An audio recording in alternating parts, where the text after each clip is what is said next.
Hello friends, কেমন আছো তোমরা? আশা করি ভালো আছো। আমিও ভালো আছি। রূপালী ব্লগ চ্যানেলে সবাইকে স্বাগত। তা দেখো, আজকে একটা রেসিপি নিয়ে এসেছি, শাকের রেসিপি। তা চলো দেখো।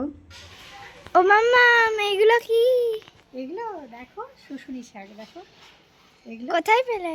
আরেকটা মাসিমা যাচ্ছিল না বিক্রি করতে, তাই আমি নিলাম। আর আমার শুশুনি শাক খেতে খুব ভালো লাগে। ও দেখো কি সুন্দর। তো এগুলো আমি এখন একটা একটা করে বেছে পরিষ্কার করে নেব। দেখো বন্ধুরা, হাই বন্ধুরা, এই শাকগুলো যদি কেউ চিনে থাকো প্লিজ কমেন্ট করে জানাবে। আর চলো এগুলো আমি একটা একটা করে বেছে পরিষ্কার করে ধুয়ে নিচ্ছি। তা দেখো, আমি শাকগুলো একটা একটা করে বেছে নেব, কারণ এগুলো তো জমি মাঠে হয়। তাই শুনলেই যে একটা মাসিমা বিক্রি করতে যাচ্ছিলো, তাই আমি দৌড়ের সামনে নিলাম। তো এগুলো একটা একটা করে পরিষ্কার করে বেছে আমি পরিষ্কার করে ধুয়ে নেব। ধুয়ে এনেছি, তাহলে তো আমাদেরকে ধুয়ে পরিষ্কার করতে নিতে হবে, আর একটা একটা করে বাছতে কিন্তু দেরি হবে। তা দেখো, আর এই শুশুনি শাকটা যেন আমার খুব প্রিয়। দেখো, তোমাদের কার কার শুশুনি শাক প্রিয় প্লিজ কমেন্ট করে জানিও। আর এইদিকে দেখো, আমাদের গেটটা নষ্ট হয়ে যাচ্ছে বলে দেখো মিস্ত্রি কাজ করছে, তাই আমি ঠিকমতো ভিডিও দিতে পারছি না, সবাইকে সাপোর্ট করতে পারছি না।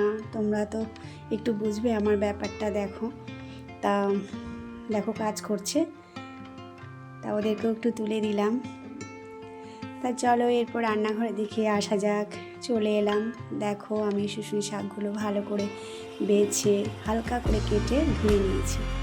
আর দেখো এদিকে আমি শুশুনি শাকটা ভাজতে কী কী নিয়েছি তোমাদের দেখিয়েছি। বাদাম, বড়ি, রসুন, শুকনো লঙ্কা আর কাঁচা লঙ্কা রং হিসাবে ব্যবহার করব। আর শুশুনি শাকটা কিন্তু কুচাবে না খুব একটা, হালকা কুচিয়ে আমি ধুয়ে নিয়েছি। আর দেখো এদিকে আমি একটা কড়াইও বেশি দিয়েছি। এরপর আমি দেখো তেল দিয়ে দিয়েছি। এরপরে আস্তে আস্তে দেখো সবগুলো আমি ভেজে নেব। আগে আমি বাদামগুলো ভেজে নিচ্ছি হালকা করে। আর বাদাম দেবে শুশনি শাকে, বাদাম দিলে কিন্তু খুব ভালো লাগে। আর আমি সব শাকে কিন্তু বড়ি ফোড়ন দিই, বড়ি ফোড়ন না দিলে আমার ভালো লাগে না। আর শুশনি শাক তাই তো মাস্ট বাদাম আর বড়ি ফোড়ন দেবে, তবেই ভালো লাগবে। প্লিজ বন্ধুরা দেখো তোমরা। আর শুশুনি শাকটা যদি কেউ চিনে থাকো, যারা যারা চেনো প্লিজ লাইক কমেন্ট করো, আর ভালো লাগলে শেয়ার করবে। আর আমার রেসিপিটা, শাকের রেসিপিটা তোমরা পুরোটা দেখো, স্কিপ করো না। দেখো দেখতে থাকো, ভালো লাগবে। আর শুশুনি শাকটা খেতে কিন্তু হেভি টেস্ট লাগে গরম ভাতে। তা দেখো এদিকে বাদাম ভাজা হয়ে গেল। এরপর আমি বড়িটাও ভেজে বাদামের সঙ্গে তুলে নিলাম। এদিকে আমি দেখো শাকের ফোড়ন দেওয়ার জন্য 5 ফোড়ন দিলাম একটুখানি। আর দেখো শুকনো লঙ্কাও আমি দিয়ে দিলাম। হালকা করে ভেজে নেব। কড়াইটা তো পুরো গরম হয়ে গেছে, আর গ্যাসটা লো ফ্লেমে রাখবে। শুকনো লঙ্কা দিয়ে দিলাম, আর রসুনগুলোও দিয়ে দিলাম। হালকা করে রসুনগুলো ভেজে নেব। আর কাঁচা লঙ্কাটা কিন্তু এখন দেব না, কাঁচা লঙ্কাটা দিলে খুব ছিটায়, চোখে লেগে যাবে, তার জন্য আমি কাঁচা লঙ্কাটা পরে দেব। দেখো রসুনগুলো হালকা করে আমি ভেজে নিচ্ছি।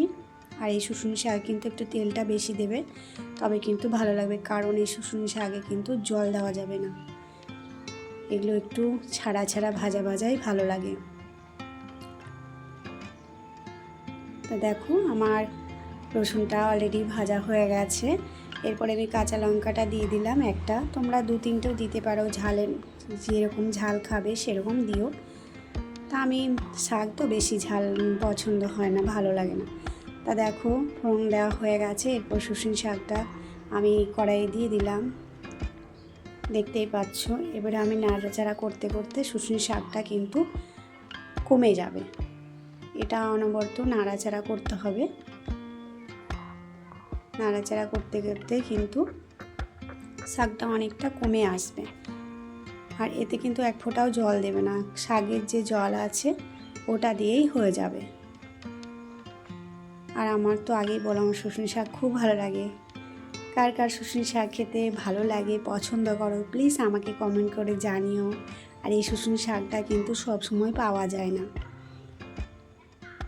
বাজারে হয়তো বিক্রি হয়, কিন্তু আমি কিন্তু অতটা বাজারে দেখিনি। এটা কিন্তু জমির মাঠেই হয়, আর এটা কিন্তু মাসি ওরা তুলে নিয়ে আসে, কাজের মাসি ওরা।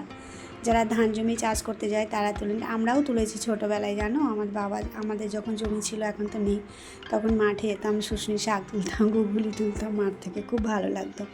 এই দিনগুলো জানো তো খুব মিস করি।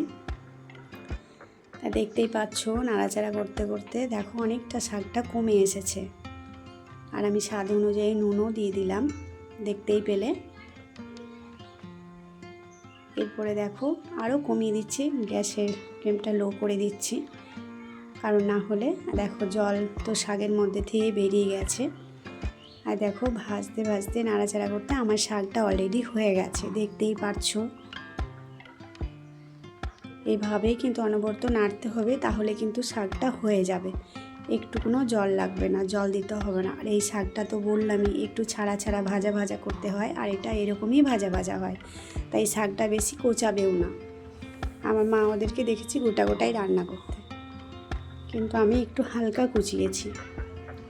তার স্বাদ অনুযায়ী আমি কিন্তু হাফ চামচ চিনি দিয়ে দিলাম, চিনিটা একটু স্বাদ অনুযায়ী দিও, বেশি দিতে হবে না। এরপর আমি ভেজে রাখা বড়ি বাদামগুলো দিয়ে দিলাম। এরপরে আমি 1 মিনিটের মতো নাড়াচাড়া করব, সব কিছু মিশিয়ে নেব, চিনি বাদাম বড়ি। শাকটা অলরেডি আমার হয়ে গেছে, 1 মিনিটের মতো আমি নাড়াচাড়া করে নামিয়ে দেব। তা দেখতেই পাচ্ছ শাকটা কি সুন্দর লাগছে, আর এটা কিন্তু গরম ভাতে খেতে খুব ভালো লাগে। তোমরা এইভাবে একবার করে দেখো শুশনি শাকটা, তাহলে কিন্তু খুব ভালো লাগবে তোমাদের, আর এইভাবেই কিন্তু রান্না করবে। আশা করি ভালো লাগবে, ভালো লাগলে লাইক কমেন্ট শেয়ার করো, আর বন্ধুদের সাথেও শেয়ার করবে, আর আমার পাশে থেকো। দেখো হয়ে গেছে শাকটা, আমি নামিয়ে নিয়েছি একটা প্লেটের মধ্যে। তা দেখতে খুব সুন্দর লাগছে দেখো, আর আমি সৌন্দর্য লাগার জন্য একটা লঙ্কা ভাজাও ওপরে দিয়ে দিচ্ছি। তো কেমন লাগলো বন্ধুরা আমার রেসিপিটা শাকের?